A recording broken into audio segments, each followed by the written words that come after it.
Assalamualaikum warahmatullahi wabarakatuh. Seorang sahabat meminta kepada saya untuk berbicara tentang pembatal keislaman. Iya, tidak ubahnya sholat bisa saja batal. Tidak ubahnya wudhu bersuci itu pun juga bisa batal. Pekerjaan, kebiasaan yang kita lakukan pun kadang-kadang juga bisa batal. Maka yang namanya keimanan, keislaman pun juga demikian. Dia bisa juga batal.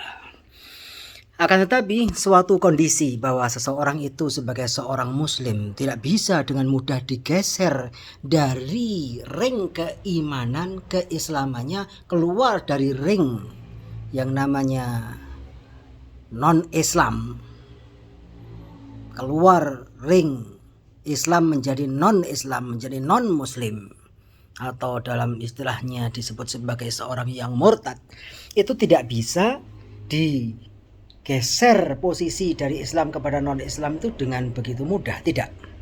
Karena Islamnya sudah pasti, maka alasan menggeser seseorang, menghukumi seseorang menjadi dia keluar dari keislaman atau batal keislamannya itu diharuskan dengan sesuatu yang pasti pula. Karena Islam mengajarkan kepastian.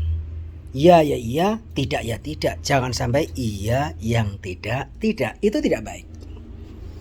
Dari itu, maka keislaman seseorang benar-benar tidak bisa dengan mudah digeser, dituduh, dijatuhkan, divonis sebagai seorang yang keluar dari keislaman dengan hal yang tidak pasti, dengan hal yang tidak kuat. Tidak bisa demikian. Tidak bisa. Karena apa? La yazulu syakku, la yazulul haqqu bisyakki, la yazulu al haqqu bisyakki. Dengan suatu keraguan maka tidak bisa suatu kebenaran itu digeser. Contoh, kita sedang sholat, kita sudah berwudu dan kita sudah menghadap kiblat, kita takbiratul ihram, kita lakukan rakaat pertama, rakaat kedua, kemudian ketika beranjak ke rakaat ketiga, kemudian ada perasaan kayaknya kok kentut, kayak kentut.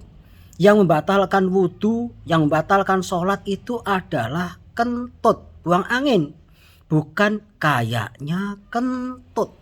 Kalau baru kayaknya itu suatu hal yang meragukan, itu bukan suatu kepastian. Tak ubahnya juga seseorang mempunyai hutang kepada temannya, si A punya hutang kepada si B, hutangnya jelas ditulis, ada saksinya, ada tanda tangannya, ada kwitansinya. Begitu berjalan 10 tahun ketemu, kayaknya saya sudah bayar, utangnya sudah lunas, kayaknya. Nah, bayar hutang memang itu melunasi, bisa melunasi kalau benar dibayar. Tapi kalau baru kayaknya, belum ada bukti kepastiannya, tidak ada saksinya, tidak ada buktinya, tidak ada kwitansinya, loh dari mana itu akan dipastikan. Tak ubahnya pula ketika biasanya di lingkungan kita ada kematian.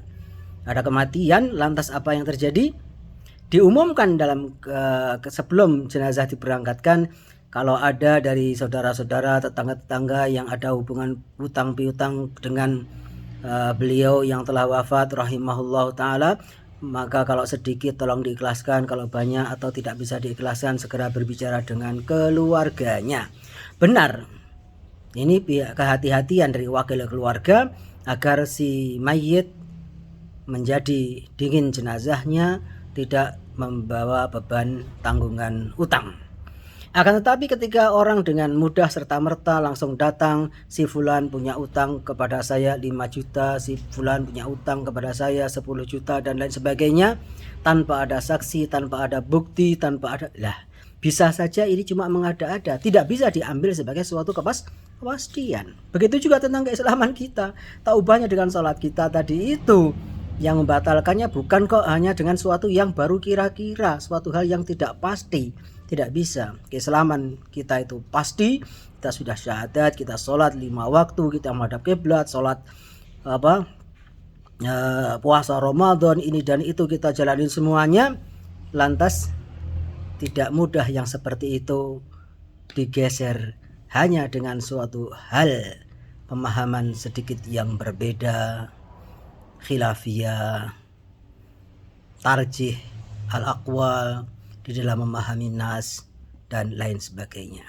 Maka Rasulullah Shallallahu Alaihi Wasallam melarang para sahabatnya ketika suatu saat terjadi pemerintahan, kepemimpinan yang banyak diingkari oleh kaum muslimin, tidak boleh memerangi pemimpin sultan kecuali dengan ketampakan al-kufrul bawah, kekafiran yang nyata. Kekafiran yang nyata.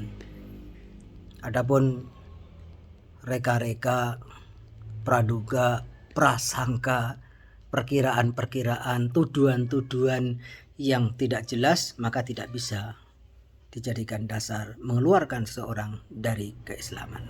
Yang beliau katakan adalah al-kufrul bawah, kekafiran yang nyata. Apa itu al-kufrul bawah ya Rasulullah? Tarkus sholah, meninggalkan sholat. Babar blas sudah tidak mau sholat, yaitu dia tanda kekafiran yang nyata. Tanda kekafiran yang nyata. Bukan asal kok doa dengan tawasul, bukan kok asal orang ke kuburan, ziarah kubur, sering-sering ziarah kubur dikatakan musyrik, keluar murtad dari Islam. Naudzubillahi min dzalik. Keislaman yang pasti tidak mudah dikeluarkan darinya kecuali dengan dalil yang pasti pula. Dan Allah wa iyyakum. Assalamualaikum warahmatullahi wabarakatuh.